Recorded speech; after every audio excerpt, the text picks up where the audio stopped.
When you see a penny on the street, what do you do? I don't bother to lean down and pick it up. I'm a violation of the economist's rule that if there were money on the street, someone would already have picked it up. What? I fall down to my knees and thank God for my good fortune. No, it's not worth my time. I walk right past it. I try to step on it like a crunchy leaf. Yeah, personally, I launch into a tirade about the financial folly of continuing to circulate a 1-cent coin that costs almost 4 cents to produce. So no one really wants to go on walks with me anymore. I will say I did an experiment last night. I, yesterday in the newsroom, left a penny on a table and came in this morning to see whether the penny would still be there. It is gone. And there are two options here. Someone said, "Ooh, a penny," and took it. Or a custodian walked by and said, "Oh, this is trash."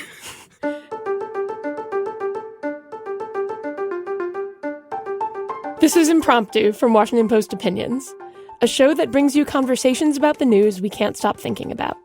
I'm Molly Roberts, a columnist at The Post. And I'm Drew Goins, author of the Today's Opinions newsletter. This week, we're talking about money, specifically the penny, which recently joined the long list of things that Donald Trump wants to get rid of. Well, stopping the production of pennies could actually make some sense. No pun intended, I promise. It does cost more to mint one than it's worth. It got us thinking about the true value of the penny and all of our cash. With credit cards, Venmo, and, gulp, cryptocurrency, how long of a life does cash have left? Today we have our colleague and columnist, Megan McArdle, here to get into all of this. Megan, penny for your thoughts? I think we might have to retire that. Like, if we retire the penny, what do you say?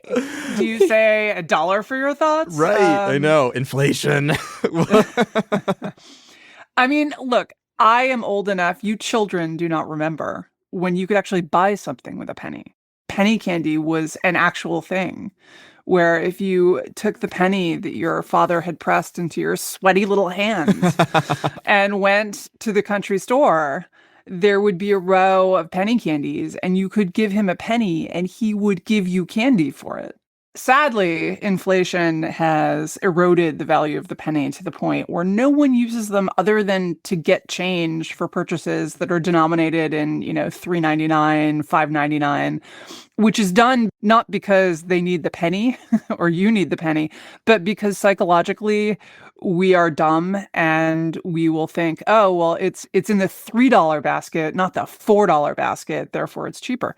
It is time to get rid of this coin, and it is time to get rid of that sad trick. We still call it penny candy, though, as far as I know. We don't call it like quarter candy or $1.25, like when you're buying one of those bougie caramels after you order your coffee. I think it's very difficult to make an unsentimental, logical pro-penny case unless you're a zinc manufacturer, which I guess we could talk more about. I know you were interested in that, Drew. Yeah, Zinc manufacturer, Drew? You're planning to career change, yeah. I am Big Zinc. I'm unmasking myself on this podcast as Big Zinc. No, I hunted far and wide last night because I just find this a fascinating topic. I was looking for a reason why we should keep producing pennies. The seigniorage is negative. Obviously, it costs more to produce a penny than the face value of a penny. Seigniorage, by the way, is what I just defined it basically. It's a word that has far too many vowels. I'm not entirely sure I'm pronouncing it correctly. And also, like, the utility of a penny, setting aside its face value, it's like negative utility. You're earning more in the time that it takes to deal with a penny at a cash register than the penny is actually worth. Like, we are taking, yes, zinc and a little bit of copper and sequestering it in these teeny tiny metal discs that have absolutely no use when that zinc and copper could theoretically go to other use elsewhere. People are being saddled. The American people are being saddled with these coins and having to provide free storage for them. There's something like 250 billion pennies just hanging out in the United States, not circulating. Like, more than 2/3 of pennies that are minted go out of circulation almost immediately because people just don't use them. Anyway, that's a long way of saying that I can't see a reason to keep producing it. I think nickels would elongate absolutely beautifully at the zoo. perhaps even more space on which to emboss a little picture of a kangaroo. Are nickels not awfully pricey to produce Okay. as well? You know what? We'll do quarters at the zoo. Yeah, nickels also have negative seigniorage. It costs more to produce a nickel than 5 cents. Here is how low value the penny is. I have friends in DC. Their house is done in tasteful industrial style with copper accents. Mm-hmm. And they are crafty people, unlike me. And they've decorated their bathrooms with penny murals. Mm-hmm. And they use the variations in color to make these murals that they then, I guess, epoxy over. Right. I am not very crafty, but it is a testament to the fact the ridiculous existence of the penny, that it is cheaper to get pennies and literally decorate your walls with money than to, say, buy tile. Right. It strikes me as being in that genre of like trash art. That you're just reclaimed objects that have absolutely no use for turning it into art. By the way, the reason that we have so much variance in penny color, like some are all busted looking. You really went deep on this. I went so deep.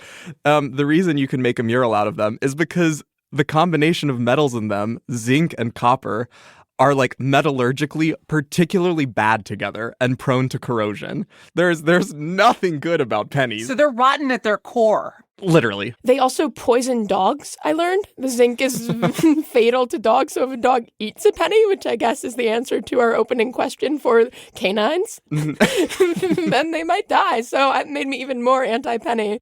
Do you guys feel any attachment to the penny at all, even from like a nostalgic point of view? Or what about to any other coin or paper bill? So when I was a little kid, I got, for like my 6th birthday, I got a kit where you could collect pennies. It was made of cardboard and it had little slots and, one for each year.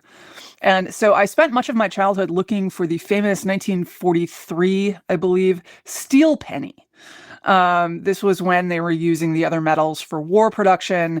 And for 1 year, they actually made steel pennies. I never found one, sadly, but I have a slight nostalgia for that activity. Yeah, I mean, I think I experienced probably a less intense version of attachment to the penny as I do for good old-fashioned books versus e-readers or vinyl versus Spotify. There's like a tactile element to the analog world that you don't get in the digital, but otherwise, I don't have a whole ton of use for cash.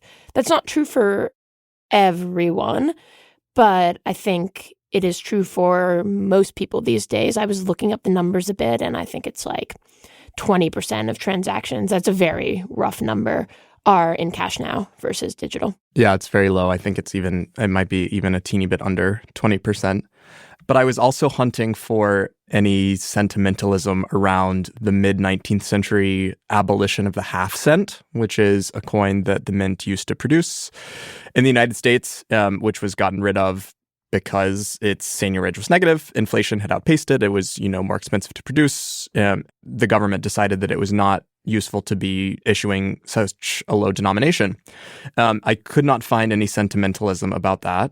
I think perhaps we are using sentimentalism to mask just political inertia. Things actually got done back then.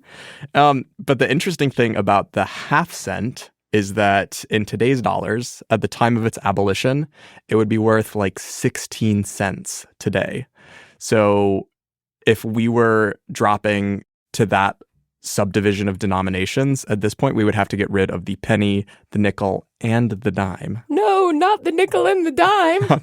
I think, honestly, the nickel and the dime should go. It's time. How dare you? Let our retailers price in quarter dollars like God intended. As far as Donald Trump's policy proposals go, abolishing the penny isn't actually especially outlandish. He's far from the first politician to want to do it. He's far from even the first president to want to do it. I'm pretty sure Barack Obama said we should get rid of the penny, too. So, I mean, why isn't it gone? If we were able to do that with the half cent, why can't we do the same thing today for the penny? So there's this concept in politics called preference intensity. And you see this, so for example, with mass shootings. Sorry to bring a light and delightful podcast down. But every time there's a That's what mass you're shooting, here for, Megan. Yeah, that's me. So we called you in. Meggie Downer. So every time there's a shooting, you see like the support for new gun control shoots up to like over 80%, and yet it never happens. So why doesn't it happen? It doesn't happen because the politics are that a small group of people cares a lot and a large group of people cares a little. I think that's also true of the penny, right? Most of us probably wouldn't be too sad if the penny went. The thing is, the people who make zinc and copper would care a lot. And they will unleash the full efforts of their lobbyists and government relations people on Washington. And politicians don't want the hassle. It's not because, like, this is a small issue, unlike gun control, which is a big issue on whatever side of that you're on. The fact is, like, no one's really going to care if you get rid of the penny, except for the metal miners. Right. A penny lobby actually does exist, I think. There is indeed a penny lobby. I mean, you're totally right, Megan. But one thing I saw that I found super interesting is that the penny lobby, Big Zinc, whatever you want to call it, since like the mid-aughts has spent something like only $3 million lobbying to keep the penny in circulation. But how much is that if it's all in pennies and you're taking the cost of producing them? Yes. Do they show up with just a giant sack of pennies? So I think like they're helped immensely by political inertia too. Like this is just an instance of things not changing because they're already the way they are. Big Zinc does not have to work that hard to keep the penny in circulation. We have to launch like the penny foolish party for single issue anti-penny voters. Megan, I want to go back to your idea, which I am obsessed with, of making vendors offer things in 25-cent increments. I will see that and I will raise you my idea, which is getting rid of the quarter, reinstating the dime, radically upping production of the 50-cent piece, and offering prices only to one decimal place. How delightful would it be to come across a 50-cent piece on the sidewalk? Now that is something. Yeah, sure, Drew. We might as well convert to the metric system too. I see some creeping Europeanism here. Oh my God, there's everything should be decimal. Decimalization, indeed. No, bring back the shilling. I was about to say, I want things in 12 shillings, whatever, 10, 20 pence to a shilling. I think those numbers actually might be right. I want some half crowns, some farthings, some sovereigns. I'm partial to pieces of 8 myself. Okay, we all know a lot of coins. I'm trying to take us to break. We have been talking about the money of the past and the present, but let's get into the money of the future right after this break.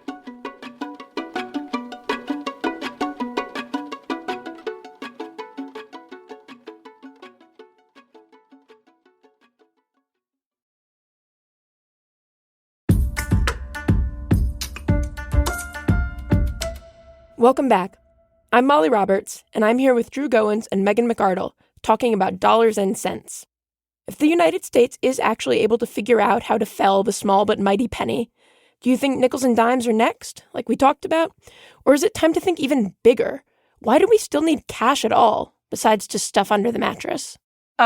Look, as a libertarian, I am creeped out by the possibility of not having cash because in the back of my mind, I'm like, but to be clear, I don't use cash. I literally I lose my bank card every 3 months because I never use it and it like slips out of my wallet and then I, have to go get another one so that I can go to Costco, which is the only place I use it. But, it is a little creepy to think about going to a totally cashless society. You've seen this thing with debanking where politically unfavored groups lose their bank accounts, not because they've broken the law, but because they've offended someone or because banks are worried that they might offend someone. There's a whole big literature on this. There's a whole big debate going on in Congress as well. They've had 2 hearings this month on debanking. And so you think about a world in which not only could you lose your bank account, which definitely happens in authoritarian regimes, you could literally not have any way to transact with anyone else. And so in the back of my mind, I want cash as like a hedge, even though I do not personally carry any. And I mean, being unbanked is also a problem for people who just don't have enough money to be able to pay associated fees. So yeah, not only about political affiliation and potential discrimination on that front, but I mean, you said as a libertarian and then continued, as a libertarian, do you like cryptocurrency? Because I've heard a lot of libertarians do. Yeah, a lot of libertarians do, and I'm not one of them. I have never figured out what cryptocurrency is for. Is it a store of value? Other stores of value have value, right? You own a stock certificate, you own a bond, and it generates income for you. Right.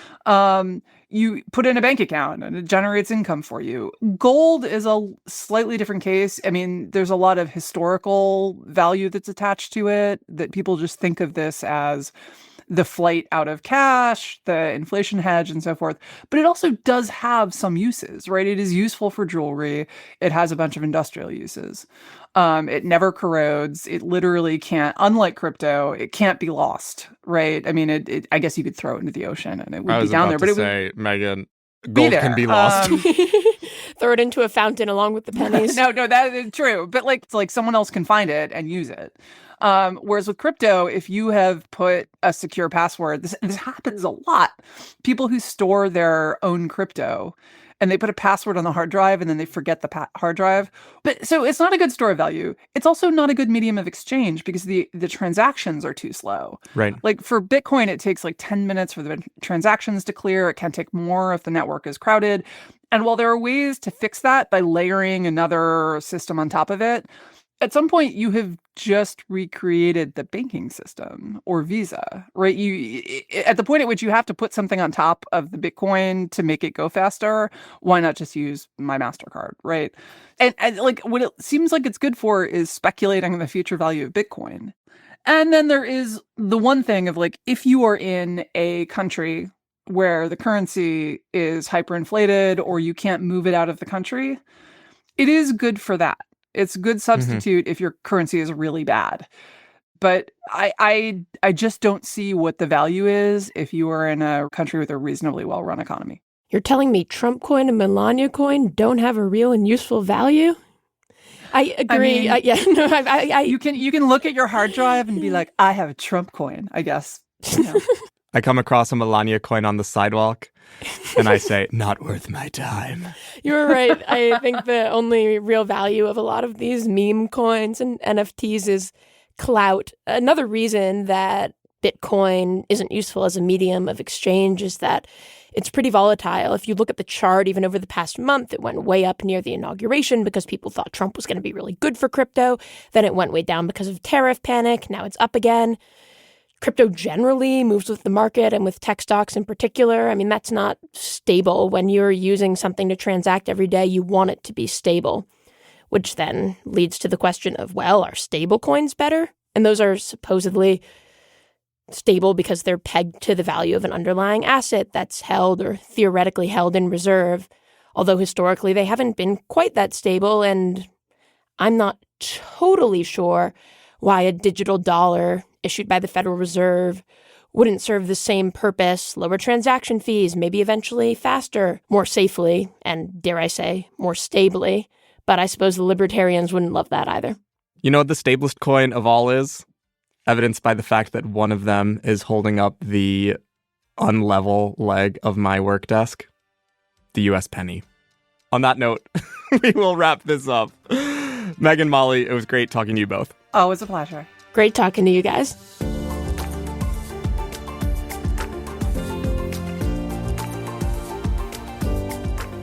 This episode was produced by Hadley Robinson, edited by Damir Marusic, Chris Selentrop, and Allison Michaels, and mixed by Emma Munger. Special thanks to Millie Mitra and Deirdre Byrne. Thanks for listening to Impromptu. Please send us your thoughts, but not your pennies. Email impromptu@washpost.com. You know what? I'll take your pennies if you want to send them too. You know what? But if you're enjoying the show, be sure to follow us on your favorite podcast app.